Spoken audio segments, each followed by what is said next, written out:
வணக்கம் சார். வணக்கம். வியூவர்ஸ் இந்த வீடியோ அப்படின்றது ரொம்ப இன்ட்ரெஸ்டிங்கான வீடியோவா இருக்க போகுது. யுஎஸ்ல ட்ரம்ப் டாரிஃப் எல்லா கண்ட்ரீஸ்க்குமே விதிச்சிருக்காரு. ட்ரம்ப்புடைய டாரிஃப் இந்தியாவுல என்னென்ன மாரியான பாதிப்புகளை ஏற்படுத்த போகுது அப்படின்றத இந்த வீடியோல டீட்டெயில்டா பேசப் போறோம். ஃபார் எக்ஸாம்பிள் யுஎஸ் உடைய ஜிடிபில இந்தியா 2.2% கான்ட்ரிபியூட் பண்றாங்க அப்படின்னும் சொல்றாங்க. குறிப்பா நம்முடைய டெக்ஸ்டைல் இண்டஸ்ட்ரி பெரிய அளவுல நம்ம யுஎஸ்க்கு எக்ஸ்போர்ட் பண்றோம். 12% அப்படின்றது அதோட எக்ஸ்போர்ட்டா இருக்கு. அதே மாரி ஃபார்மா பொறுத்தவரையில 10% இருக்கு. டைமண்ட பொறுத்தவரையில 7% இருக்கு. இன்ஜினியரிங் அண்ட் கேபிட்டல் வுட்ஸ்ன்றது 13% இருக்கு. இப்ப இந்த டாரிஃப் அப்படின்றது டைரக்ட்டா எந்த துறைய அதிகமா இந்தியாவுல பாதிக்கும் சார்? முதல்ல இது பார்த்தீங்கன்னா, எல்லா நாடுகளையும் பாதிக்கிற ஒரு விஷயம். இதுல ஒரு நல்ல விஷயம்னு பார்த்தீங்கன்னா, இது இந்தியாவ மட்டும் பாதிக்கல. அண்டு உலகத்துல இருக்கிற எல்லா நாடுகளும் யார் யாரெல்லாம் யுஎஸ் கூட ட்ரேட் பண்றாங்களோ, அவங்க எல்லாரையுமே பாதிக்க போகுது. அது ஒரு முக்கியமான புரிதல் நமக்கு வேணும். அடுத்தது இந்த டாரிஃப் இந்தியாவுக்கு பார்த்தீங்கன்னா, one of the lowest. So, அதனால அதுல நம்ம இந்தியர்களா கொஞ்சம் சந்தோஷப்பட்டுக்கலாம். ஏன்னா, மத்தவங்களுக்கெல்லாம் இத விட பெரிய பாதிப்பு இருக்கு. பட் இந்த புது டாரிஃப் வந்தனால கண்டிப்பா இந்தியால பார்த்தீங்கன்னா, சில துறைகள் இப்ப நீங்க மென்ஷன் பண்ண மாரி எங்கெங்கெல்லாம் எக்ஸ்போர்ட் பண்ணிட்டு இருக்கோமோ, அந்த துறைகளுக்குலாம் கண்டிப்பா பாதிப்பு இருக்கும். அந்த துறைகள்ல பார்த்தீங்கன்னா, இப்ப ஆல்ரெடி இந்தியாவுக்கும், யுஎஸ்க்கும் பார்த்தீங்கன்னா, ஆல்ரெடி ட்ரேட் டீல்ஸ் நடந்துட்டு இருக்கு. இந்த ட்ரேட் டீல்ஸ் நடக்கிற நடுவுலயே பார்த்தீங்கன்னா, இந்த இம்பேக்ட்டும் வந்திருக்கு. ஏன்னா, அவங்க ஆல்ரெடி டேட் அனௌன்ஸ் பண்ணிட்டாங்க. ஏப்ரல் 2ஆம் தேதி அனௌன்ஸ் பண்றேன்னு சொல்லிட்டு. இப்ப இதுல இன்னும் ஃபர்தர் நெகோசியேஷன்ஸ்லாம் நடந்துட்டு இருக்கு. ஹோப்ஃபுல்லி இந்த நெகோசியேஷன் முடிஞ்ச உடனே இந்த இதுக்கு சேஞ்ச் வர்றதுக்கான வாய்ப்பு இருக்கு அப்படின்ற மாரி தான் நம்மளுடைய எக்ஸ்டர்னல் அஃபேர்ஸ் மினிஸ்ட்ரியும் சரி, காமர்ஸ் மினிஸ்ட்ரியும் எதிர்பார்க்குறாங்க. பட் பொறுத்திருந்து தான் பார்க்கணும். பட் இப்போதைக்கு கண்டிப்பா ஒரு பாதிப்பு இருக்க தான் செய்யும். சார் ஒரு 5 செக்டர்ஸ் ஒரு பாதிப்பு இதுல இருக்கும் அப்படின்னு சொல்றாங்க. ஃபர்ஸ்ட் நம்ம டெக்ஸ்டைல் இண்டஸ்ட்ரியிலேருந்து எடுத்துப்போம். டெக்ஸ்டைல் இண்டஸ்ட்ரிய பொறுத்தவரையில நான் ஏற்கனவே சொன்ன மாரி 12-13% நம்ம யுஎஸ்க்கு தான் எக்ஸ்போர்ட் பண்றோம். ஸோ, இப்ப இந்தியா ஒரு ஒரு மேஜர் பிளேயரா இருக்காங்க. Garments, fabrics, home textiles export பண்றதுல யுஎஸ்ஸ பொறுத்தவரையில. இப்ப இந்த இண்டஸ்ட்ரியில ஜாப் லாஸ் அப்படின்றது இருக்குமா? அதே மாரி என்னென்ன பாசிபிளான சொல்யூஷன்ஸ் இங்க இருக்கக்கூடிய இண்டஸ்ட்ரி பண்ணணும்? மேஜரா பார்த்தோம்னா, இப்ப நம்ம திருப்பூர், சூரத், அப்புறம் டெல்லி இங்கெல்லாம் நம்ம நெறைய கார்மெண்ட்ஸ் தயாரிச்சு துணிகள்லாம் நம்ம எக்ஸ்போர்ட் பண்றோம். அப்படின்றப்ப என்னென்ன ஆல்டர்னேட்டிவ் வேஸ் நம்ம இத சரி பண்றதுக்கு? ஆனா இப்போ இது உடனடியா எதையுமே மாத்த முடியாது. ஒண்ணு நீங்க சொல்ற மாரி பார்த்தீங்கன்னா, டெக்ஸ்டைல் பார்த்தீங்கன்னா, கொஞ்சம் எம்ப்ளாயி ட்ரிவன் ஒரு செக்மெண்ட். ஏன்னா நெறைய எம்ப்ளாயீஸ் இதுல இருந்தா தான் அந்த தொழிலே நடக்கும்.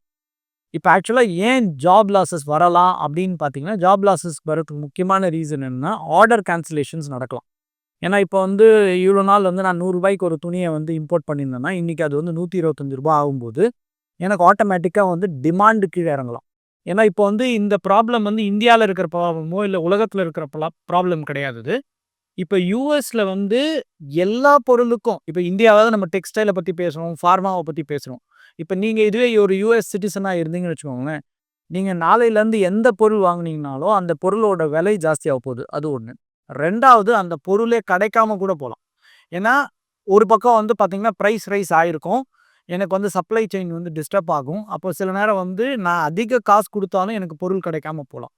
ஸோ இந்த பிரச்சனையில தான் பார்த்தீங்கன்னா, யுஎஸ்ல இருக்கிற பிசினஸஸ் எல்லாமே ஒரு குழப்பமான ஒரு சூழல்ல இருக்காங்க. இந்தியால இருக்கிற குழப்பம் 1 மடங்கு அப்படின்னா, அங்க 20 மடங்கு குழப்பத்துல இருக்காங்க. ஏன்னா, அங்க எல்லாமே அஃபெக்ட் ஆகப்போகுது. நம்மகிட்ட அ டெக்ஸ்டைல் வாங்குறாங்க.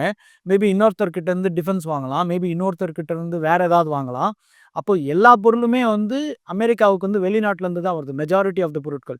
அப்போ எல்லா செக்டருமே பாதிக்கப்படும்போது, அங்க இருக்கிற பொருளாதாரம், அங்க இருக்கிற மக்களுக்கு வரப்போற பாதிப்பு பார்த்தீங்கன்னா, இத விட பல மடங்கு.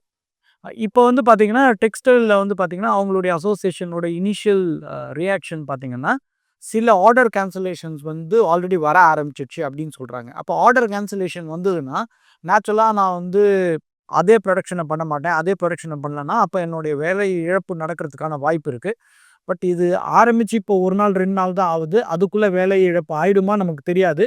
ஆனா இந்த சூழ்நிலை தொடர்ந்ததுன்னா, அதுக்கான வாய்ப்புகள் இருக்கு. பொதுவா ஸ்மால் அண்ட் மிட் சைஸ்டு டெக்ஸ்டைல்ஸுக்கு தான் பெரிய பிரச்சனை வர்றதுக்கான வாய்ப்பு இருக்கு அப்படின்னு சொல்றாங்க. லார்ஜ் ஸ்கேல்ல பண்றவங்களுக்கு எந்த சிக்கலும் வரப்போறதில்ல. அவங்களால தொடர்ச்சியா அந்த பிசினஸ பண்ணிட முடியும். ஏன்னா, அவங்களுக்கு இன்னொரு ஆப்பர்ச்சுனிட்டி என்னான்னு பார்க்கும்பொழுது, இப்போ பொதுவா வியட்நாம், தாய்லாந்து, சைனா, பங்களாதேஷ்லேருந்து தான் நெறைய டெக்ஸ்டைல்ஸ் வந்து யுஎஸ்க்கு எக்ஸ்போர்ட் பண்ணிட்டு இருக்காங்க. இப்ப அந்த கண்ட்ரீஸ்க்கெல்லாம் வந்து டாரிஃப் அதிகமா போட்டிருக்கிறதுனால, இப்ப அவங்கள கம்பேர் பண்ணும்போது இந்தியாவுக்கு டாரிஃப் கம்மி தான். அப்படின்றப்ப அங்கே போற ஆர்டர் வந்து இவங்களுக்கு வர்றதுக்கான வாய்ப்பு இருக்கு. அதே சமயத்துல பார்த்தோம்னா, இப்ப ஸ்மால் அண்ட் மிட்ல வந்து ஆப்பரேட் பண்ணக்கூடியவங்களால வந்து பெரிய வால்யூம்ல வந்து புரொடக்ஷன் வந்து பண்ண முடியாது. ஸோ, அப்ப அவங்களுக்கு வந்து பெரிய பாதிப்பு இருக்குன்னு சொல்றாங்க. அதான் இந்த பாதிப்பு வந்து பார்த்தீங்கன்னா, இப்ப நான் வந்து ஒரு திருப்பூர்ல ஒரு டெக்ஸ்டைல் கம்பெனி வச்சிருக்கேன்னு வச்சுப்போம். என்னுடைய புரொடக்ஷன் எல்லாத்தையுமே மெஜாரிட்டி ஒரு 80, 90% வந்து யுஎஸ்க்கு தான் போகுதுன்னு வச்சுப்போம். என்கிட்ட வேற எங்கேயுமே எக்ஸ்போர்ட் ஆகல அப்படின்னா, கண்டிப்பா அந்த கம்பெனிக்கு வந்து டைரக்ட்டா இம்பாக்ட் ஆவறதுக்கான வாய்ப்புகள் நெறையா. இப்ப இதே நான் வந்து மல்டிபிள் கம்பெனிஸ் மல்டிபிள் கண்ட்ரீஸ்க்கு நான் எக்ஸ்போர்ட் பண்றேன்னு வச்சுக்கோங்களேன். என்னுடைய பாதிப்பு வந்து கண்டிப்பா வந்து கம்மியா தான் இருக்கும். இப்ப இந்தியா லெவல்ல வந்து பார்த்தீங்கன்னா, யுஎஸ்க்கு நம்ம அனுப்புற பொருட்கள் வந்து பார்த்தீங்கன்னா, நம்ம அனுப்புற பொருட்கள் எல்லாமே யுஎஸ்க்கு போலாம். பல நாடுகளுக்கு போகுது. யுஎஸ்க்கும் வந்து ஒரு ஆல்மோஸ்ட் 17, 18% போகுது. அப்ப யுஎஸ்ல ஏதாவது பாதிப்பு இருந்தாலும் மிச்சம் 80% வந்து என்ன காப்பாத்தும். அதே தான் ஒரு இண்டிவிஜுவல் கம்பெனிக்கும் சரி. இப்ப கம்பெனி எல்லாமே வந்து யுஎஸ்க்கு தான் அனுப்பிச்சுட்டு இருக்காங்க அப்படின்னா, கண்டிப்பா அவங்களுக்கு பாதிப்பு ஜாஸ்தி.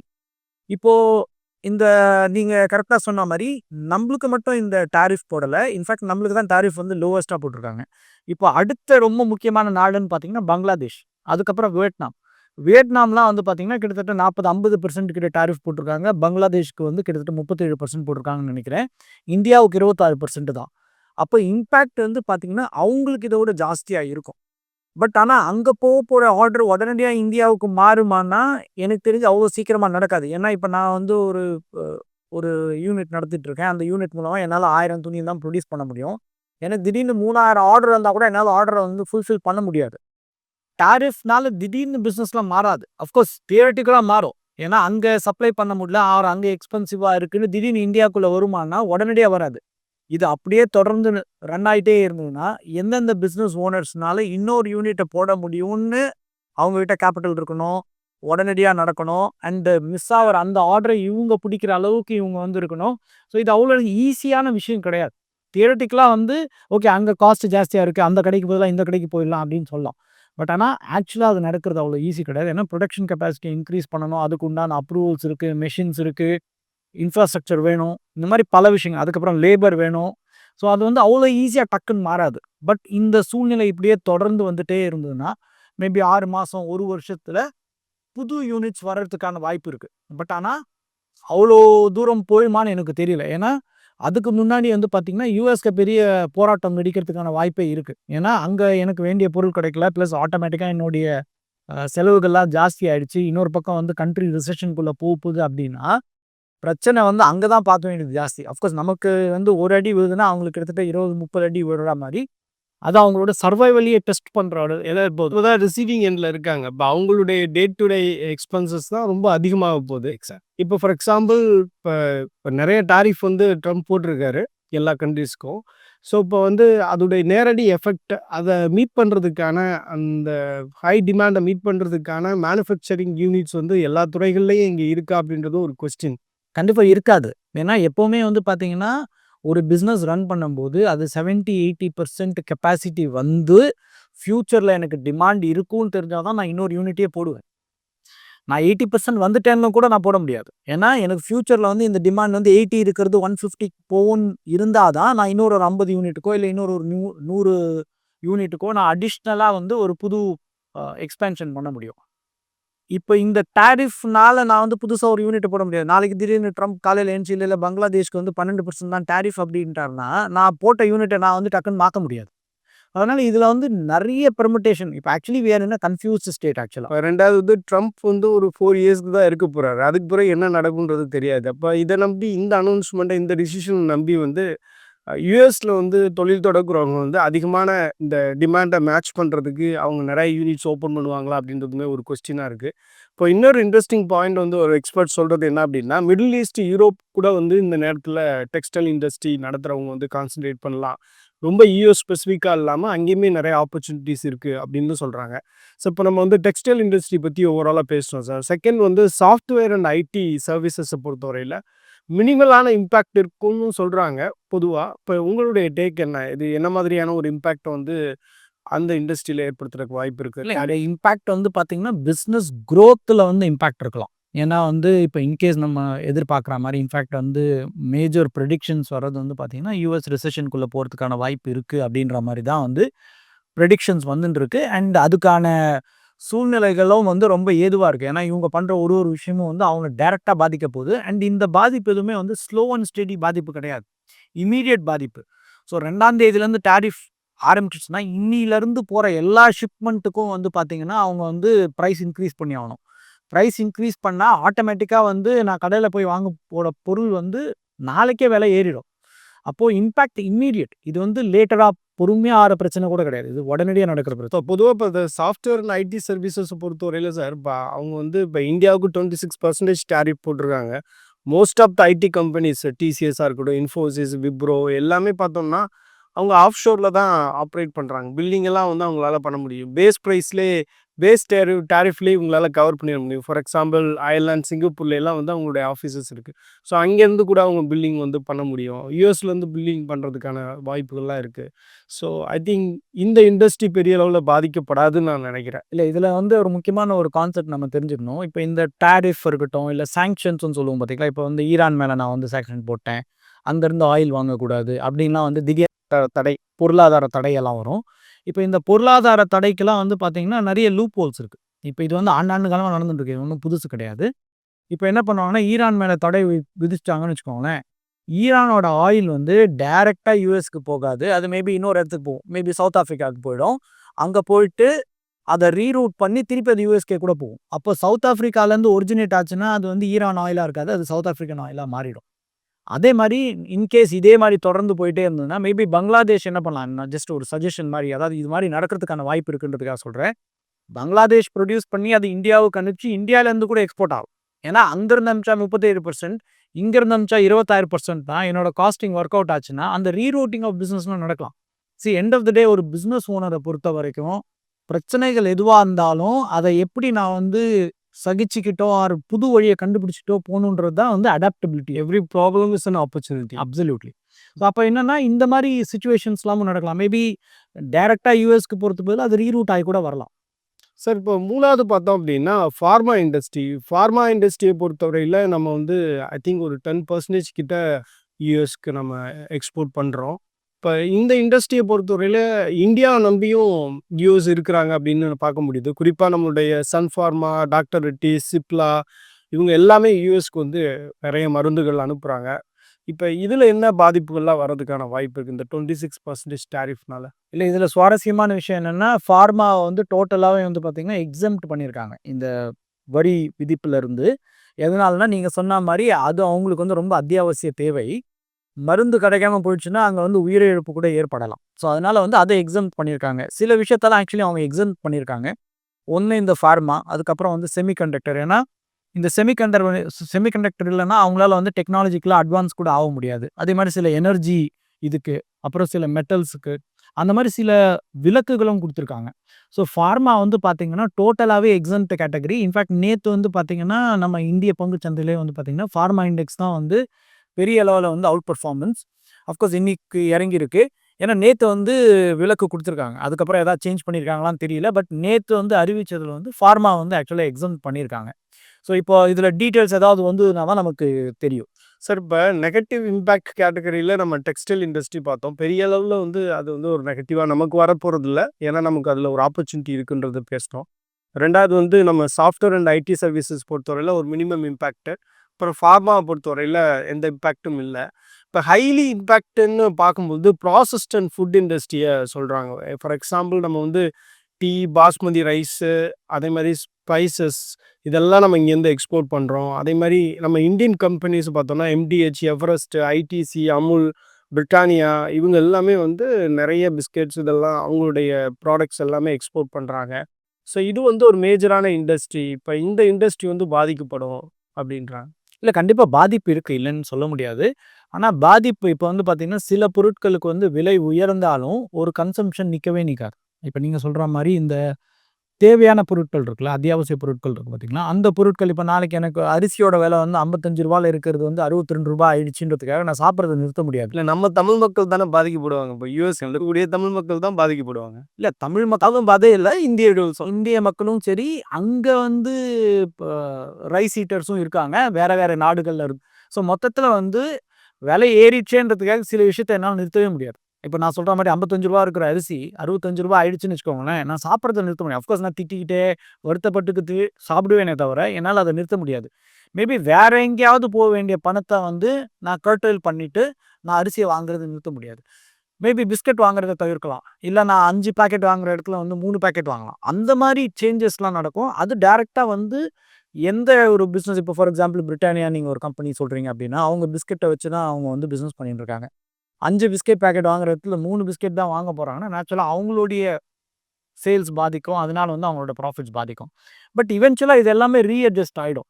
பட் என்ன பொறுத்தவரைக்கும் ஆக்சுவலா ரொம்ப பிரச்சனையில இருக்கிறது வந்து யுஎஸும், யுஎஸ் மக்களும் தான். ஏன்னா, அவங்க வந்து இந்த பிரச்சனையிலருந்து எப்படி வரப்போறாங்கன்னு எனக்கு தெரியல. இந்தியால இருக்கிற பிரச்சனை ஒரு பெரிய பிரச்சனை கிடையாது. நமக்கு சின்ன ஒரு காய்ச்சல் தான். அவங்க வந்து ஆக்சுவலா வந்து ஐசியூல இருக்கிற மாரி ஒரு சிச்சுவேஷன்ல இருக்காங்க. ஏன்னா, இதெல்லாம் அவங்க உடனடியா சேஞ்சஸ் பண்ணலன்னா, அது எங்க போய் முடியும்னே தெரியாத ஒரு இடத்துல இருக்காங்க. ஏன்னா, பொலிட்டிக்கலா வந்து இம்பாக்ட் பண்றது ஒரு பக்கம், எக்கனாமிக்கலா இம்பாக்ட் பண்றது இன்னொரு பக்கம், மக்கள இம்பாக்ட் பண்றது, சோசியலா இம்பாக்ட் பண்ணது இன்னொரு பக்கம். இது வந்து பார்த்தீங்கன்னா 3 இடத்துலயுமே இம்பாக்ட் பண்ணுது. அண்ட் எந்தெந்த விஷயம் வந்து மக்கள டைரக்ட்டா பாதிக்குதோ, அது வந்து எப்பவுமே வந்து பெரிய இன்ஃபாக்ட் ஆல்ரெடி வந்து நெறைய போராட்டங்கள்லாம் ஆரம்பிச்சிடுச்சு. இத எப்படி மாத்தணும்? நெறைய கேஸஸ் போட ஆரம்பிச்சுட்டாங்க. ஸோ மேபி ஹோப்ஃபுல்லி இது வந்து ஒரு இடத்துல முடிவு வரதுக்கான வாய்ப்புகளும் இருக்கு. ஏன்னா இதே மாரி தொடர்ந்து போயிட்டே இருக்க முடியாது. அண்ட் இது வந்து இப்ப அந்த பொலிட்டிக்கல் பார்ட்டிக்கே ஒரு பிரச்சனை. இப்ப எந்த ஒரு பொலிட்டிக்கல் பார்ட்டியும் வந்து நான் இன்னைக்கு லீடரா இருக்கேன், நான் எத வேணா பண்ணிட்டு, நான் நாளைக்கு வெளிய போயிடுவேன். ஆனா அந்த பொலிட்டிக்கல் பார்ட்டி வில் எக்ஸிஸ்ட். அதே மாரி இப்ப இந்த ரிப்பப்ளிகன் பார்ட்டில வந்து பார்த்தீங்கன்னா, ஆல்ரெடி அவங்களுக்குள்ளேயே வந்து பார்த்தீங்கன்னா, இவரு இதெல்லாம் பண்றாரே, மக்கள் கிட்ட வந்து அதிருப்தி ஏற்படும்போது, 4 வருஷம் கழிச்சு எலக்ஷன் அவரு வராம போலாம். ஆனா ரிப்பப்ளிகன் பார்ட்டியே திருப்பி வராமயே போயிடுச்சுன்னா, இப்ப இவ்வளோ நாள் கட்டி காத்த ஒரு பார்ட்டிய வந்து டக்குன்னு விட்டுற முடியாதுல்ல. ஸோ இவென்ச்சுவலி எங்கேயாவது ஒரு முட்டு ஏற்பட்டு நல்லது நடக்குன்ற ஒரு சின்ன ஹோப் எனக்கு இருக்கு. பட் அப்படி இல்லன்னாலும் பிசினஸஸ் வில் ரீஅட்ஜஸ்ட். பட் ஆனா யுஎஸ்க்கு ஏற்பட போற பாதிப்ப வந்து பார்த்தீங்கன்னா, கடந்து போறது ரொம்ப கஷ்டமா இல்ல இருக்கும். சும்மா பயமுறுத்துறதுக்காக இந்த மாரி நடவடிக்கைய ட்ரம்ப் பண்றாரா? இல்ல பயமுறுத்துறதுக்காக தான் ஆரம்பிச்சது. அதுல வந்து ஆல்ரெடி வந்து பார்த்தீங்கன்னா, இப்போ இந்த வாட்டி போட்டிருக்க டாரிஃபே வந்து பார்த்தீங்கன்னா, அவருடைய கால்குலேஷன் படி பாதி டிஸ்கவுண்டட் டாரிஃப்ன்னு தான் சொல்றாரு அவரு. ஏன்னா, இப்ப இந்தியாவுக்கு வந்து ஆக்சுவலி 52% போட்டிருக்கணும். ஏன்னா, நம்மளுடைய ட்ரேட் கேப் வந்து பார்த்தீங்கன்னா 52% இருக்கு. ஆனா, நான் 52% போட்டுட்டா இந்தியா பாதிக்கும். இந்தியால இந்த மாரி ஒரு ஒரு நாடும் பாதிக்கும்ன்றதுக்காக, அத பாதியா பை 2 ஒரு சிம்பிள் 6ஆம் கிளாஸ் மேத்ஸ் மாரி அத டிவைட் பண்ணி 26%ன்னு போட்டிருக்காரு. பட் இது வந்து பார்த்தீங்கன்னா, பொதுவா எல்லாத்துக்கும் 26% போட்டோம்னா, கிட்டத்தட்ட இந்த டிமானிட்டைசேஷன் டைம்ல வந்து திடீர்னு பிரதமர் வந்து பேசினது, அடுத்த நாள்லேருந்து அந்த பணத்துக்கு வேல்யூ இல்லைன்னு சொன்னது. கிட்டத்தட்ட அந்த மாதிரியான ஒரு சிச்சுவேஷன்ல தான் யுஎஸ் மக்கள் இருக்காங்கன்னு நினைக்கிறேன்ல. அங்க இங்க ஏற்படுத்த அந்த அந்த மாரி ஒரு சோசியல் இம்பாக்ட் இருக்கு பார்த்தீங்களா? அந்த சோசியல் இம்பாக்ட் வந்து எப்பவுமே வந்து லாங் ஸ்டாண்டிங்கா இருக்கும். பிளஸ் இதுக்காவது வந்து ஒரு டெட்லைன் இருந்தது. ஓகே 90 நாள்ல இது முடிஞ்சிரும் அப்டின்ட்டு. இந்த டாரிஃப் விஷயத்துக்கு அந்த டெட்லைன் கூட கிடையாது. அண்ட் அட்லீஸ்ட் அப்ப நமக்கு அந்த டிமானிட்டைசேஷன் மாரி விஷயம் நடந்தபோது அட்லீஸ்ட் நமக்கு ஒரு டிஜிட்டல் பேமெண்ட்ன்னு ஒரு ஆல்டர்னேட்டிவ் இருந்தது. அஃப்கோர்ஸ் பாதிக்கப்பட்டோம். அதுலலாம் எந்த டவுட்டுமே இல்ல. ஆனா கண்டிப்பா ஒரு ஆல்டர்னேட் இருந்தது. சின்ன தடங்கல் இருந்தாலும் நம்ம வாழ்க்கையில வந்து பெரிய பாதிப்பு நடக்கல. பட் இது வந்து பார்த்தீங்கன்னா, டைரக்ட்டா வாழ்க்கையே பாதிக்க போகுது. அண்ட் இதுக்கு ஒரு டெட்லைனும் இல்ல. அப்போ இது எவ்வளோ தூரம் போகும் அப்படின்றது தான் வந்து ஒரு ரொம்ப கஷ்டமான ஒரு கேள்வி. இப்ப பொதுவா இந்த ஃபாஸ்ட் மூவிங் கன்சியூமர் குட்ஸ் எல்லாம் இருக்குல்ல சார், அதெல்லாம் வந்து வேகமா வாங்கி விக்கிறதுக்கு எல்லாருமே ட்ரை பண்ணுவாங்கல்ல. இந்த நேரத்தில வந்து பொதுவா இதுக்கான டிமாண்ட் வந்து இன்கிரீஸ் ஆக போகுது. இதோடைய பிரைஸ் அதிகமாக போகுது. இப்ப இந்தியாவிலேருந்து வரக்கூடிய ப்ராடக்ட்ஸே பார்த்தோம்னா, இப்ப நம்ம தமிழர்களோ, இந்தியர்களோ வந்து ஸ்பெசிஃபிக்கா அந்த ப்ராடக்ட்ட தான் அவங்க பயன்படுத்திட்டு இருப்பாங்க. ஆமா. இங்கேயே பார்த்தீங்கன்னா, இப்ப ஒரு சிக்கன் கறி பண்றாங்க அப்படின்னா, இந்த பர்ட்டிகுலர் மசாலா வாங்கிட்டு வாங்க அப்படின்னு சொல்லுவாங்க. ஸோ அந்த மாரி அவங்க ஸ்பெசிஃபிக்கா இருப்பாங்க நெறைய விஷயங்கள்ல. ஸோ இப்ப அவங்க வந்து சூப்பர் மார்க்கெட்ல போய் அது மாரியான பொருட்கள வந்து அதிகமா வாங்கி விக்கிறதுக்கும் வாய்ப்புகள் அதிகமா இருக்கு. ஹோர்டிங் சொல்லுவோம். அது நடக்கும். எப்பவுமே விலை ஏறப்போகுதுனாலே முன்னாடியே வாங்கி வச்சுக்கிறதெல்லாம் நடக்கும். இதோட ஆக்சுவலா முக்கியமா நம்ம வந்து பேச வேண்டிய இன்னொரு முக்கியமான விஷயம் என்னன்னா, இவங்க இந்த பக்கம் வந்து பல விஷயங்கள் அவங்க நாட பாதுகாக்கணும்னு நினைச்சு செஞ்ச விஷயத்துல சில வந்து சைடு எஃபெக்ட்டும் நடக்க ஆரம்பிச்சிருக்கு. முக்கியமா வந்து யுஎஸ் பொருட்கள வந்து பார்த்தீங்கன்னா, நம்ம வந்து வாங்கக்கூடாதுன்ற ஒரு பெரிய விஷயம் வந்து ஆரம்பிச்சிருக்கு. ஏன்னா, நீ என்ன அடிச்சேன்னா நானும் திருப்பி அடிப்பேன்ற மாரி ஆல்ரெடி கனடா, மெக்சிகோ மற்றும் யூரோப், சைனா அந்த மாரி நாட்லலாம் வந்து பார்த்தீங்கன்னா, எப்படி வந்து ஜென்ரலா வந்து சொல்லுவாங்கல்ல, இந்த நாட்டு பொருட்கள நம்ம வாங்கக்கூடாது அப்படின்னு நம்ம சைனா பொருட்களுக்கு ஜென்ரலா சொல்லுவாங்க. இப்ப யுஎஸ் பொருட்களுக்கு அத வந்து சொல்ல ஆரம்பிச்சு, இன்ஃபாக்ட் சில இடத்துல வந்து பார்த்தீங்கன்னா, நீங்க வந்து ஒரு கடையில வந்து யுஎஸோட பொருட்கள வந்து வைக்கவே கூடாது. அத ரிமூவ் பண்ணுங்கன்னு சொல்லிலாம் ஆர்டர் போட ஆரம்பிச்சுட்டாங்க. அண்ட் ஆல்ரெடி Tesla அவங்களோட எக்ஸ்போர்ட்ஸ்ன்றது கம்மியாயிரும் இல்லையா? கண்டிப்பா. அண்ட் இது வந்து டைரக்ட்டா இப்போ Tesla வந்து கிளாசிக் எக்ஸாம்பிள். இப்ப Teslaவோட சரிவு வந்து பார்த்தீங்கன்னா, பங்குச் சந்தையில வந்து பார்த்தீங்கன்னா 30, 40% மேல கீழ இறங்குச்சு. டிசம்பர் பீக்லேருந்து 50% 50% ஸ்டாக் கீழ இறங்கியிருக்கு. அண்ட் சேல்ஸ் வந்து இறங்க ஆரம்பிச்சுருச்சு. இப்ப நெறைய பேர் வந்து பார்த்தீங்கன்னா, Teslaவ வாங்காம இன்ஃபாக்ட் Teslaலயே வந்து பார்த்தீங்கன்னா, அதாவது யுஎஸ்லயே Teslaவோட அந்த ஷோரூம் எல்லாம் வந்து பார்த்தீங்கன்னா, மக்கள் புகுந்து அடிச்சு உடைக்கிறது, நெருப்பு வைக்கிறது, அது இது வெளிநாட்ல கூட இல்ல. யுஎஸ்குள்ளேயே நடக்குது. ஏன்னா, அவரு வந்து அந்த டோஜ்ன்ற ஒரு கமிட்டிக்குள்ள வந்து நெறைய மக்கள வந்து வேலைய விட்டு அனுப்பிச்சது, அதெல்லாம் வந்து பார்த்தீங்கன்னா, ஒரு பெரிய எதிர்ப்பு அலைய உண்டாக்கியிருக்கு. ஸோ, இந்த யுஎஸ் பொருட்கள வாங்க மாட்டாங்கன்னு சொல்லிட்டாங்கன்னா, யுஎஸோட ஒரு பக்கம் நம்ம எக்ஸ்போர்ட்ட பத்தி பார்க்குற மாரி, அவங்க நெறைய விஷயங்கள எக்ஸ்போர்ட் பண்றாங்க. அப்ப அந்த இம்பாக்டும் வந்து பார்த்தீங்கன்னா, பெரிய ஒரு அதாவது இது வந்து ஒரு என்ன சொல்றது? ஒரு ஒரு ஸ்திரமில்லாத ஒரு தன்மையில இருக்கும். பட் ஹோப்ஃபுல்லி இத தாண்டி போடுவோன்ற நம்பிக்கை இருக்கு. எஃப்எம்சிஜி ப்ராடக்ட்ஸ்லேயும் பார்த்தோம்னா, இப்போ இந்தியன் ப்ராடக்ட்ஸ் பதாஞ்சலி, டாபர், ஹிமாலயா, கோத்ரெஜ் இதெல்லாம் வந்து அதிகமாக இங்கே மக்கள் வாங்குறாங்க போல. இப்போ இதுலேயுமே ஒரு இம்பேக்ட் இருக்கும் அப்படின்னு சொல்கிறாங்க. இப்போ பாசிபிளாக சார் என்ன சொல்யூஷன்ஸ் இப்போ 26% டாரிஃப் வந்து போட்டாரு, இம்ப்ளிமெண்டேஷன் ஆகப்போகுது அப்படின்றப்ப, இதை வந்து இந்தியன் கவர்மெண்ட் எப்படி டேக்கிள் பண்ணுவாங்களா? இல்லை இது வந்து 26% வந்து கம்மியாகிறதுக்கான வாய்ப்பே கிடையாதா? இப்போ யுஎஸ்ல இருக்கக்கூடிய நம்ம என்ஆர்ஐஸ் இந்தியர்கள் வந்து அவங்களுடைய சிச்சுவேஷன்ஸ் என்ன? அவங்க என்ன மாதிரி இந்த விஷயத்த ஹேண்டில் பண்ணணும்? இல்ல இந்தியாவ பொறுத்தவரைக்கும் இந்த பிரச்சனை வந்து ஒரு கையில ஒரு சின்ன அடிபட்டு அதுக்கு ஒரு பேண்டேஜ் போட்டா மாரின்னு வச்சுக்கோங்களேன். நம்மளால still we will be able to survive. ஃபார்ச்சுனேட்டா இந்தியால வந்து பல விஷயங்கள் வந்து நடக்க ஆரம்பிச்சது வந்து பார்த்தீங்கன்னா, இந்தியாவுக்காக ப்ரொடியூஸ் பண்ணணும். இந்திய பொருட்கள வந்து யூஸ் பண்ணணும். வோக்கல் ஃபார் லோக்கல் அப்படின்ற மாரிலாம் பண்ணதுனால, ஓரளவுக்கு வந்து பார்த்தீங்கன்னா, இந்தியா வந்து அஃப்கோர்ஸ் ஃபுல் தற்சார்புன்றது யாராலயுமே அடைய முடியாது. பட் நெறைய விஷயத்துக்கு வந்து பார்த்தீங்கன்னா, இந்தியா வந்து நம்மளால செல்ஃப் சஸ்டெய்னபிளா இருக்க முடியும். பிளஸ் நம்மளோட மார்க்கெட்டும் பெருசு. ஸோ நமக்கு 140 கோடி மக்கள் இருக்கிறனால, ஓரளவுக்கு நம்மளால சர்வைவ் ஆக முடியும். ஸோ இப்ப இந்த 26% போகுமா, போவாதான்றது வந்து கண்டிப்பா யாராலயும் கெஸ் பண்ண முடியாது. ஏன்னா இது வந்து ட்ரம்ப் எடுக்க போற முடிவு. பட் இந்த பிரச்சனையில வந்து இந்தியாவுக்கு வந்து லீஸ்ட் பாதிப்பு இருக்குன்றத மட்டும் நம்மளால ஷூரா சொல்ல முடியும். பிளஸ் இந்தியா ஆல்ரெடி வந்து பார்த்தீங்கன்னா, யுஎஸ் கூட வந்து நல்ல நட்போட இருக்கணுன்றதுக்காக சில விஷயங்கள் இன்ஃபாக்ட் மோடி அவர் இங்கேருந்து போறதுக்கு முன்னாடியே வந்து பார்த்தீங்கன்னா, சில பொருட்களோட டியூட்டிய வந்து குறைச்சிட்டு தான் போனாங்க. அதாவது இந்த பிரச்சனை தான் வரப்போகுதுன்னா, நான் அத முன்னாடியே தீர்த்துட்டு வரேன்னு சொல்லி தான் அவங்க வந்து டிஸ்கஷன் டேபிள்க்கே போனாங்க. பட் அஃப்கோர்ஸ் அத மட்டும் இல்ல, இத தாண்டியும் நீங்க பண்ணணும்னு சொல்லியிருக்காங்க. அதுக்கு வந்து நெறைய விஷயங்கள் இந்தியா ஒத்துக்கவும் செஞ்சிருக்கு. பட் தான் ஒத்துக்கிட்டாலும், நம்மளுடைய பிசினஸ் பெரிய அளவில பாதிக்காம சர்வைவ் ஆயிடுச்சுன்னா, ஏன்னா சம்டைம்ஸ் வந்து சிச்சுவேஷன் மோசமா இருக்கும்போது எனக்கு ப்ராஃபிட்டபிலிட்டி முக்கியம் கிடையாது. நான் சர்வைவ் ஆகணுன்றது தான் முக்கியம். இப்ப இந்த பிரச்சனையில நம்ம வந்து இந்திய கம்பெனிகள் சர்வைவ் ஆயிடுச்சுன்னா, வரப்போற காலத்துல வந்து பார்த்தீங்கன்னா, வேற கம்பெனிங்களுக்கு ஏதாவது பாதிப்பு வந்ததுனாலும், அந்த பிசினஸ் ஆப்பர்ச்சுனிட்டி இந்தியாவுக்கு தான் வரும். ஸோ, அதனால இந்த டைம்ல வந்து நம்ம கொஞ்சம் பொறுமைய காத்து, நம்மளுடைய சென்சிபிளா நம்ம என்னென்னலாம் பண்ணணுமோ, ஒரு பக்கம் நெகோஷியேட் பண்றது, இன்னொரு பக்கம் ஒரு பிசினஸும் வந்து அவங்களுடைய யுக்திகள எப்படி மாத்தி, புது மார்க்கெட்ட கண்டுபிடிக்க முடிஞ்சா கண்டுபிடிக்கலாம். இல்ல வேற ஏதாவது ரீரூட் பண்ணி பண்ண முடியும்னா பண்ணலாம். அந்த மாரி ஆல்ரெடி வந்து பிசினஸஸ்லாம் வந்து திங்க் பண்ண ஆரம்பிச்சிருப்பாங்க. இன்ஃபாக்ட் இந்த நேரத்துக்கு சொல்யூஷன் கூட கண்டுபிடிச்சிருப்பாங்க. கண்டுபிடிக்காம மாட்டிக்கிற சில பிசினஸஸ் வந்து கண்டிப்பா வந்து மாட்டிக்கும். பட் இது ஓவரால் ஸ்கீம் ஆஃப் திங்ஸ்ல வந்து பார்க்கும்போது இந்தியாவுக்கு ஆக்சுவலா பெரிய பாதிப்பு கிடையாது. மத்த நாடுகளுக்கும், யுஎஸ்க்கும் தான் இது வந்து பெரிய பாதிப்பு. இந்தியாவை பொறுத்தவரையில ஒரு பெரிய கன்சியூமர் மார்க்கெட் அப்படின்றது இந்தியாவில் இருக்குது. ஸோ அதனால் இந்தியாவை தவிர்த்து விட்டு வேற யாரும் எதுவும் நம்மளை பண்ணிட முடியாது. இந்தியாவை வந்து அவாய்ட் பண்ணவே முடியாது அவங்களுடைய லிஸ்ட் ஆஃப் திங்ஸில் அப்படின்னு நம்ம எடுத்துக்கலாம். நீங்கள் சொன்ன முக்கியமான ஒரு விஷயம் வந்து இது இந்தியர்களை விட அங்கே இருக்கக்கூடிய நம்ம இந்தியர்களுக்கும் அங்கே இருக்கக்கூடிய மக்களுக்கும் தான் பெரிய பாதிப்பை ஏற்படுத்துன்னு சொல்கிறீங்க. இப்போ இந்த ட்ரம்ப்பினுடைய இந்த நடவடிக்கை வந்து நம்ம ஸ்டாக் மார்க்கெட்டில் எவ்வளோ நாள் அதோடைய தாக்கம்ன்றது இருக்கும் சார்? இப்போ வந்து பார்த்தீங்கன்னா, ஜென்ரலா மார்க்கெட்ட பொறுத்தவரைக்கும் பார்த்தீங்கன்னா, அன்சர்டனிட்டின்ற வார்த்தைய தான் மார்க்கெட்டுக்கு பிடிக்காது. இன்ஃபேக்ட் இண்டிவிஜுவலுக்கே வந்து பார்த்தீங்கன்னா, இப்போ நான் ஒரு எக்ஸாம் எழுத போறேன்னு வச்சுக்கோங்களேன். எக்ஸாம் எழுதிட்டேன். எனக்கு ரிசல்ட் வர்ற வரைக்கும் தான் வந்து பார்த்தீங்கன்னா, ஒரு பதட்டம். நான் பாஸ் ஆவனா? ஃபெயில் ஆவனா? இல்ல நல்ல மார்க் எடுப்பேனா? எடுக்க மாட்டேனான்ட்டு. பட் மார்க் வந்துடுச்சுன்னு வச்சுக்கோங்களேன், ஆட்டோமேட்டிக்கா நான் அடுத்து என்ன பண்ணணும்னு யோசிச்சு போயிடுவேன். அதே மாரி அந்த அன்சர்டன் பீரியட் முடியிற வரைக்கும் தான் இந்த பிரச்சனை. இப்ப எனக்கு தெரிஞ்சு அந்த அன்சர்டன் பீரியட் முடிஞ்சிடுச்சு. நான் போட்டுருவேன், டாரிஃப் போட்டுருவேன்றது இன்னைக்கு போட்டாச்சு. அண்ட் இன்னைக்கு என்னன்னும் தெரிஞ்சாச்சு. அப்ப இதுக்கு அடுத்து நான் என்ன பண்ணணும்னு யோசிச்சு மக்கள் நகர்ந்து போக ஆரம்பிச்சுருவாங்க. நாடுகள் நகர்ந்து போக ஆரம்பிச்சுரும். பிசினஸ் நகர்ந்து போக ஆரம்பிச்சுரும். எனக்கு தெரிஞ்சு இந்த குழப்பம் வந்து மேபி இந்த குழப்பம் வந்து ரொம்ப நாள் பங்குச் சந்தையில இம்பாக்ட் இருக்காது. அஃப்கோர்ஸ் தனித்தனி பிசினஸ்க்கு இம்பாக்ட் இருக்கலாம். இப்ப ஏதாவது ஒரு கம்பெனிக்கு வந்து பிசினஸ் பாதிப்பு ஏற்படுது. அது அடுத்த ஒரு 3 மாசத்துக்கோ, இல்ல 6 மாசத்துக்கோ தொடர்ந்து இருக்க போதுன்னா, அந்த கம்பெனியோட பங்குகள் வந்து கீழ இறங்குறதுக்கான வாய்ப்பு இருக்கு.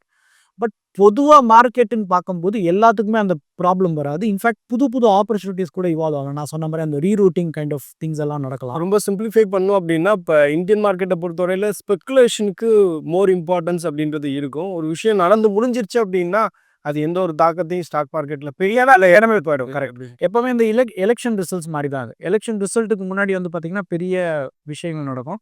எலக்ஷன் ரிசல்ட் முடிஞ்சு ஜெனரலா 1 நாள்லேருந்து 1 வாரத்துக்குள்ள ஓகே இதான் அப்படின்னு தெரிஞ்சுட்டு அடுத்த வேலைய பார்க்க ஆரம்பிச்சுருவாங்க. அடுத்த பிரச்சனை, அடுத்த ஸ்பெகுலேஷனுக்கு போக ஆரம்பிச்சு. Thank you sir. மேலும் ஈடி தமிழ் சேனல்ல வரப்போகும் பிசினஸ் மற்றும் அது ரிலேட்டடான வீடியோவை பார்க்க உடனே கீழே இருக்க சப்ஸ்கிரைப் பட்டனை கிளிக் பண்ணுங்க.